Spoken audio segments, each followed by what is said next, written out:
Hello and welcome to El Segundo News, where we inform you about issues and topics happening here in the city of El Segundo. I'm Bill Thomas. City officials are still actively addressing ongoing concerns of the odors and noxious gases coming from the Hyperion water reclamation plant.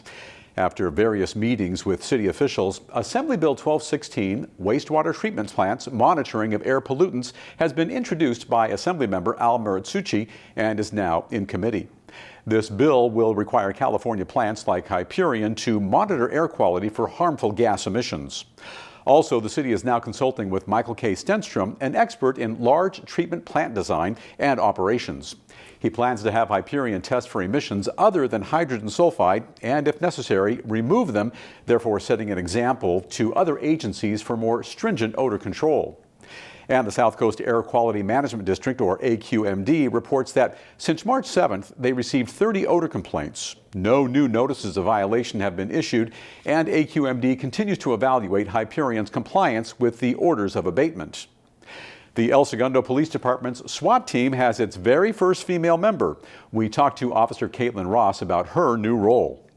It feels great. Honestly, it's something I've wanted for a very long time, and I worked and trained hard, and I eventually got it, and so I'm excited to see how it goes. I think I come with a diverse background, a new perspective, a younger perspective, which is nice. And then additionally, I also have like a strong focus in physical fitness, so I'm a certified personal trainer, so I think I can bring a strong conditioning aspect to the team. I'm excited to learn from other officers, their experiences and their trainings that they have, the knowledge. It's a big honor to be a part of the team. Like I said, I worked really hard, and I finally made it. It's a big goal of mine, and I'm very happy where I'm at right now. Officer Ross underwent a challenging and arduous selection process before being recruited to the SWAT team. She's also a recent graduate of the LA County Sheriff's Department's Special Enforcement Bureau, or SEB course. Last year, Fire Chief Dina Lee fired up a camp to teach young ladies the confidence of being a firefighter. Here's El Segundo News reporter Tolly Anderson with coverage on the second annual Fired Up Girls Empowerment Camp. Yes, thank you. Here at Fire Station 2 in El Segundo, it is the Girls Fired Up Camp, second annual camp put on by Chief Dina Lee, and over 30 girls have shown up for this two-day event. I am real thankful for city leadership support, and this is such an important event. We're, in the celebration of Women's History Month, but girls empowerment is better for everyone, and I'm hoping that they'll take away increased self-esteem and self-confidence and know that they can do anything, even be a firefighter. I want to be in the search and rescue, K-9 unit of search and rescue when I'm older, so they taught a lot about that last year, so I came back to learn more. Another successful two-day camp. Reporting for El Segundo Media, I'm Tolly Anderson. More than 24 girls from the Los Angeles area signed up for this year's camp.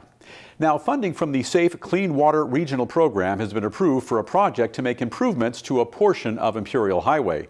Through this program, the Santa Monica Bay Watershed Act Steering Committee, or WASC, recently approved $5.2 million for the Imperial Highway Green Infrastructure Project.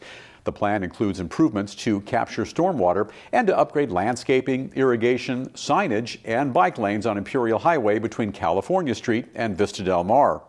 The project next goes to a regional oversight committee to ask the LA County Board of Supervisors for approval. The Safe Clean Water Program provides local, dedicated funding to increase our local water supply, improve water quality, and protect public health. Here's your chance to get rid of that old couch, broken refrigerator, or anything else too bulky for collection carts. Edco, a family-owned and operated waste collection, disposal, and recycling company, they'll hold its biannual bulky item cleanup from April 10th through the 13th.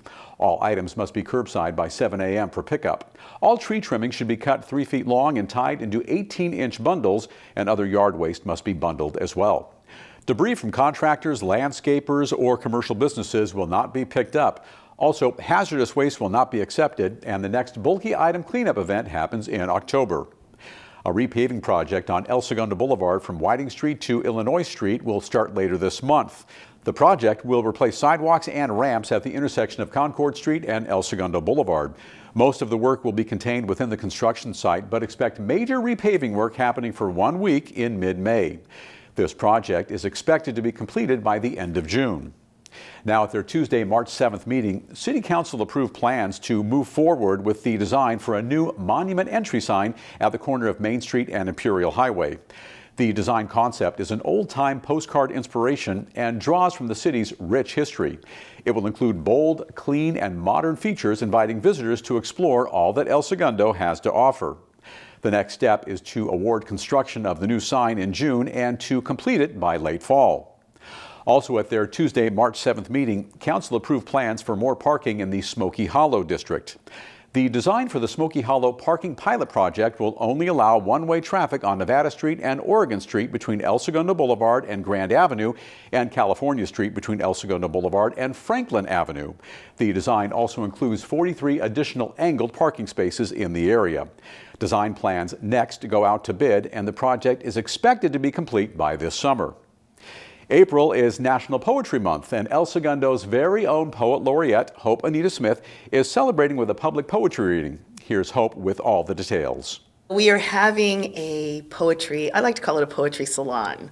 So in this event, people will be sharing a poem that says something about them or things that they love. I'm glad that we have April to kind of bring poetry to the forefront, and I hope that it is a stepping stone to getting us to learn that sharing poetry any time of the year is wonderful. We don't have to wait for April.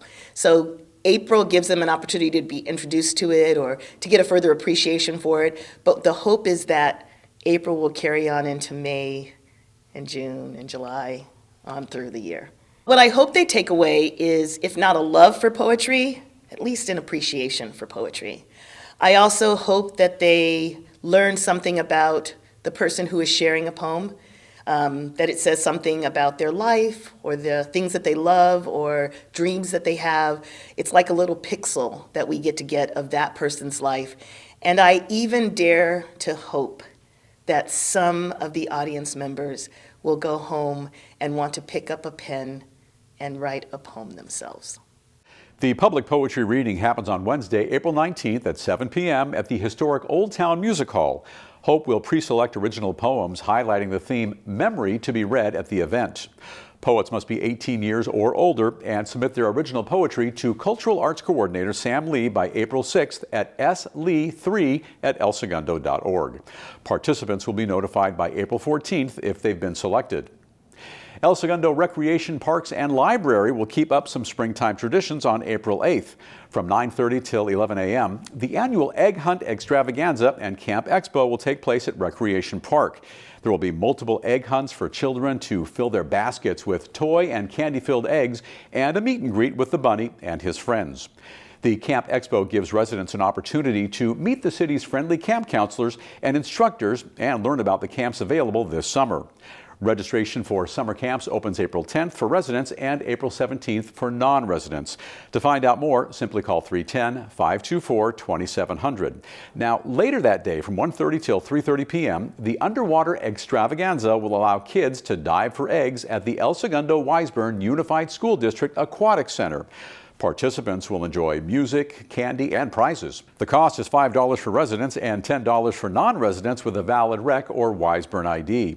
Space is limited, so be sure to sign up early by registering at esrec.org, by calling 310-524-2738, or in person at the Aquatic Center. Spring break is around the corner, and the Recreation Parks and Library Department has plenty for you to do while you put those school books away for the week. Various camps for kids and teens happen from Monday, April 3rd through Friday, April 7th.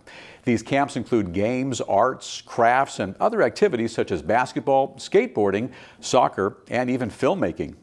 And the Grand Arena Basketball Invitational Tournament, GABIT, also happens April 3rd through the 7th at the El Segundo Teen Center and is open to 8th to 12th graders. Pricing and registration details for spring break camps and GABIT can be found on esrec.org. A full list of camps and descriptions can be found in the Recreation Guide published on elsegundorec.parks.org.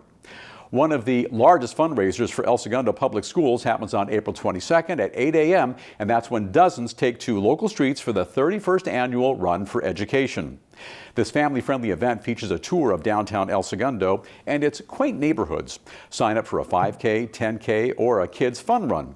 Award medals go to first, second, and third place winners in each age group for the 5K and 10K runs, and finisher medals are awarded to all participants.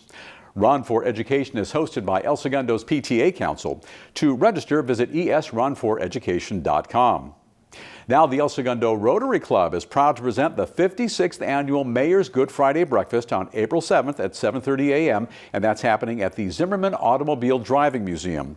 This tradition brings together city leaders, school officials, corporate sponsors, and community members.